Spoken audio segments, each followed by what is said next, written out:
भारत हर साल हजारों करोड़ रुपए विदेश भेजता है। इस स्थिति को बदलने के लिए देश में ही पर्याप्त खाद्य तेल के उत्पादन के लिए राष्ट्रीय मिशन शुरू किया गया है। पेट्रोल डीजल के लिए कच्चे तेल पर भी भारत हर वर्ष 5-7 लाख करोड़ रुपए खर्च करता है। इस आयात को भी हम इथेनॉल और बायोफ्यूल पर बल देकर कम करने में जुटे हैं। पूर्वांचल का एक क्षेत्र तो गन्ना किसानों का गढ़ है। इथेनॉल गन्ना किसानों के लिए चीनी के अतिरिक्त कमाई का एक बहुत बेहतर साधन बन रहा है।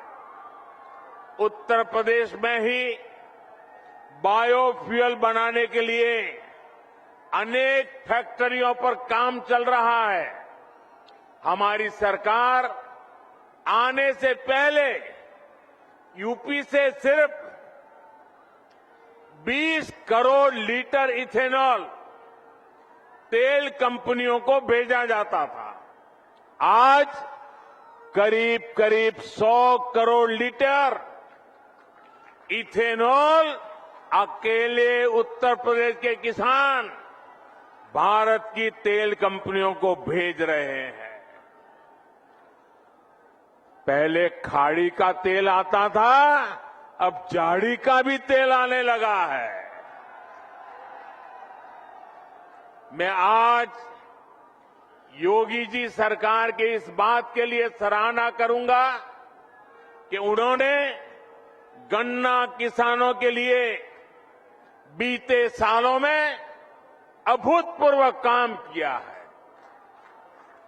गन्ना किसानों के लिए लाभकारी मूल्य हाल में 350 रुपये तक बढ़ाया है। पहले की 2 सरकारों 10 साल में जितना भुगतान गन्ना किसानों को किया था, लगभग उतना योगी जी की सरकार ने अपने 4.5 साल में किया है। भाइयों और बहनों, सही विकास वही होता है जिसका लाभ सब तक पहुंचे, जो विकास संतुलित हो, जो सबके लिए हितकारी हो। और ये बात वही समझ सकता है जो संवेदनशील हो, जिसे गरीबों की चिंता हो। लंबे समय से गोरखपुर सहित ये बहुत बड़ा क्षेत्र सिर्फ एक मेडिकल कॉलेज के भरोसे चल रहा था। यहां के गरीब और मध्यम वर्गीय परिवार को इलाज के लिए बनारस या लखनऊ जाना पड़ता था। 5 साल पहले तक दिमागी बुखार की इस क्षेत्र में क्या स्थिति थी, ये मुझसे ज्यादा आप लोग जानते हैं। यहां मेडिकल कॉलेज में भी जो रिसर्च सेंटर चलता था, उसकी अपनी बिल्डिंग तक नहीं थी। भाई और बहनों, आपने जब हमें सेवा का अवसर दिया तो यहां एम्स में भी आपने देखा इतना बड़ा एम्स बन गया। इतना ही नहीं, रिसर्च सेंटर की अपनी बिल्डिंग भी तैयार है।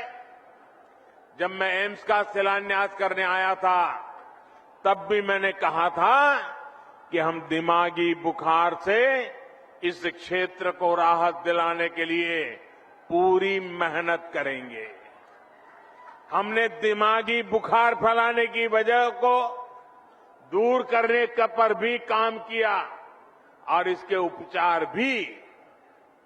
आज वो मेहनत जमीन पर दिख रही है।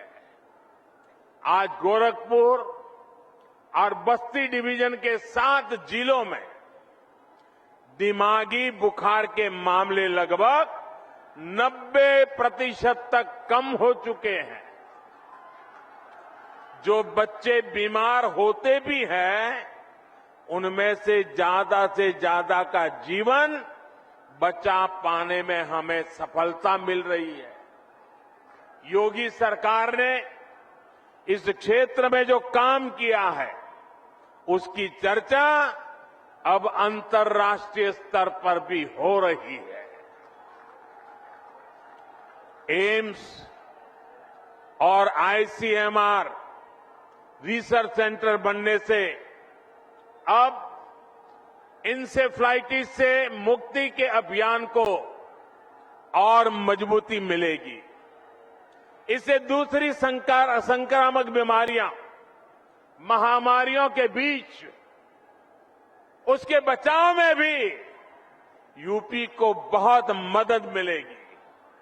भाइयों और बहनों, किसी भी देश को आगे बढ़ने के लिए बहुत आवश्यक है कि उसकी स्वास्थ्य सेवाएं सस्ती हो, सर्वसुलभ हो, सबकी पहुंच में हो। वरना मैंने भी इलाज के लोगों को एक शहर से दूसरे शहर तक चक्कर लगाते, अपनी जमीन गिरवी रखते, दूसरों से पैसों के उधारी लेते हमने भी बहुत देखा है। मैं देश के हर गरीब, दलित, पीड़ित, शोषित, वंचित, चाहे वो किसी भी वर्ग का हो, किसी भी क्षेत्र में रहता हो, इस स्थिति से बाहर निकालने के लिए जी जान से जुटा हूं। पहले सोचा जाता था कि एम्स जैसे बड़े मेडिकल संस्थान बड़े शहरों के लिए होते हैं, जबकि हमारी सरकार अच्छे से अच्छे इलाज को, बड़े से बड़े अस्पताल को देश के दूर सुदूर क्षेत्रों तक ले जा रही है। आप कल्पना कर सकते हैं, आजादी के बाद से इस सदी की शुरुआत तक देश में सिर्फ एक एम्स था, एक। अटल जी ने 6 और एम्स स्वीकृत किए थे अपने कालखंड में। बीते 7 वर्षों में 16 नए एम्स बनाने पर देश भर में काम चल रहा है। हमारा लक्ष्य ये है कि देश के हर जिले में कम से कम एक मेडिकल कॉलेज जरूर हो। मुझे खुशी है कि यहां यूपी में भी अनेक जिलों में मेडिकल कॉलेज का काम तेजी से आगे बढ़ रहा है। और अभी योगी जी पूरा वर्णन कर रहे थे कहां मेडिकल कॉलेज का काम हुआ है। हाल में ही यूपी के 9 मेडिकल कॉलेज का एक साथ लोकार्पण करने का अवसर आपने मुझे भी दिया था। स्वास्थ्य को दी जा रही सर्वोच्च प्राथमिकता का ही नतीजा है कि यूपी लगभग 17 करोड़ टीके के पड़ाव पर पहुंच रहा है। भाइयों और बहनों, हमारे लिए 130 करोड़ से अधिक देशवासियों का स्वास्थ्य, सुविधा और समृद्धि सर्वोपरि है। विशेष रूप से हमारी माताओं, बहनों, बेटियों की सुविधा और स्वास्थ्य, जिस पर बहुत ही कम ध्यान दिया गया। बीते सालों में पक्के घर, शौचालय, जिसको आप लोग इज्जत घर कहते हैं, बिजली, गैस, पानी, पोषण, टीकाकरण, ऐसी अनेक सुविधाएं जो गरीब बहनों को मिली है, उसके परिणाम अब दिख रहे हैं। हाल में जो फैमिली हेल्थ सर्वे आया है वो भी कई सकारात्मक संकेत देता है। देश में पहली बार महिलाओं की संख्या पुरुषों से अधिक हुई है। इसमें बेहतर स्वास्थ्य सुविधाओं की भी बड़ी भूमिका है। बीते 5-6 सालों में महिलाओं का जमीन और घर पर मालिकाना हक बढ़ा है और इसमें उत्तर प्रदेश टॉप के राज्यों में है। इसी प्रकार बैंक खाते और मोबाइल फोन के उपयोग में भी महिलाओं की संख्या में अभूतपूर्व वृद्धि दर्ज की गई है। साथियों, आज आपसे बात करते हुए मुझे पहले की सरकारों का दोहरा रवैया,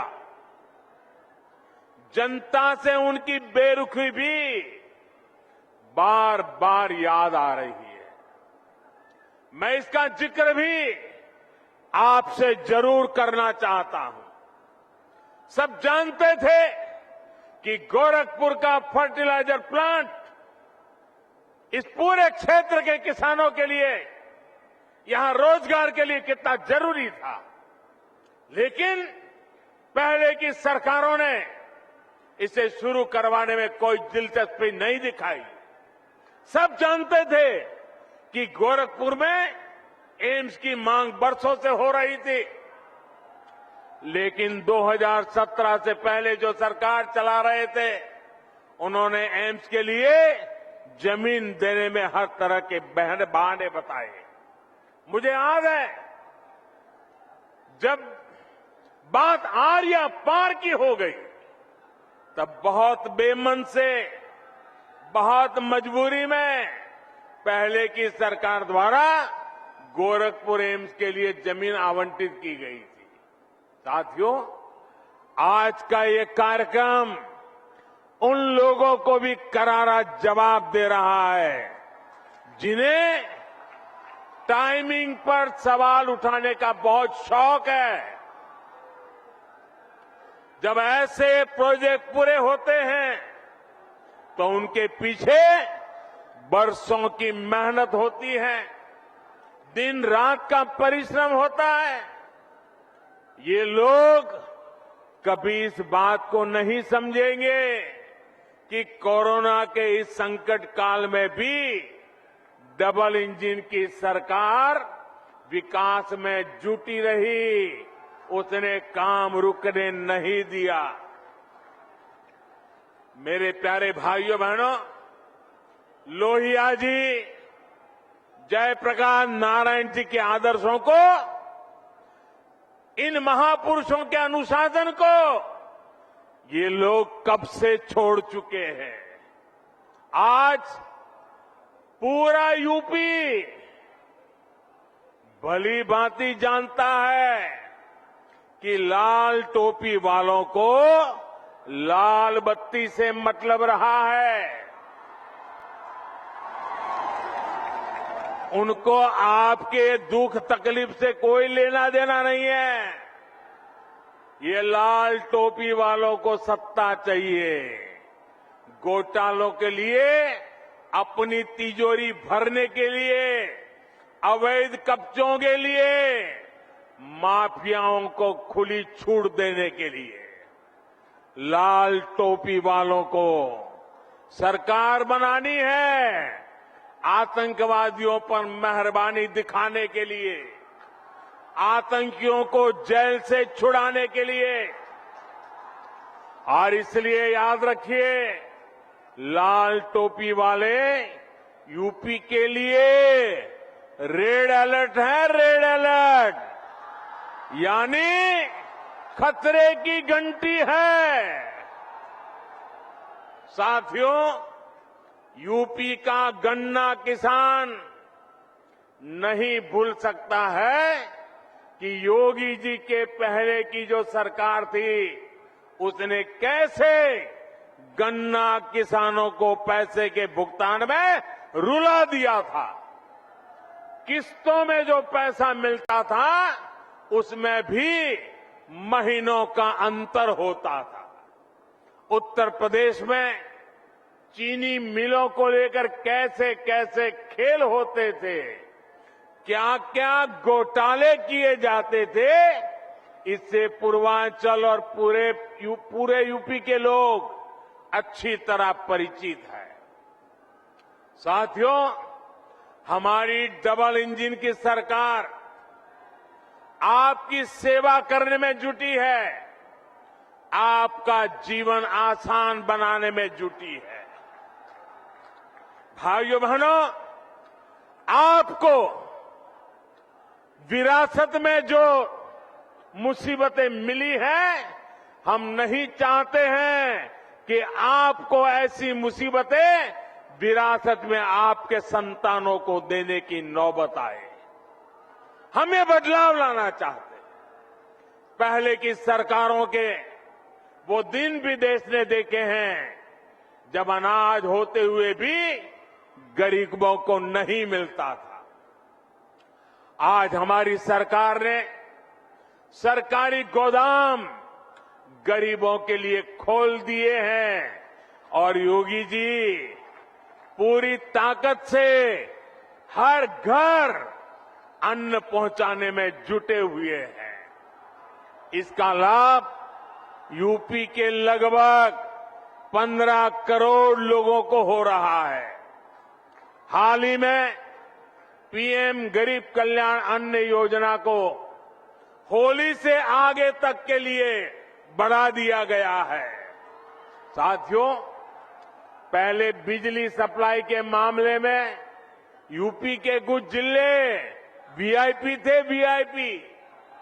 योगी जी ने यूपी के हर जिले को आज वीआईपी बनाकर बिजली पहुंचाने का काम किया है। आज योगी जी की सरकार में हर गांव को बराबर और भरपूर बिजली मिल रही है। पहले की सरकारों ने अपराधियों को संरक्षण देकर यूपी का नाम बदनाम कर दिया था। आज माफिया जेल में है और निवेशक दिल खोलकर यूपी में निवेश कर रहे हैं। यही डबल इंजन का डबल विकास है।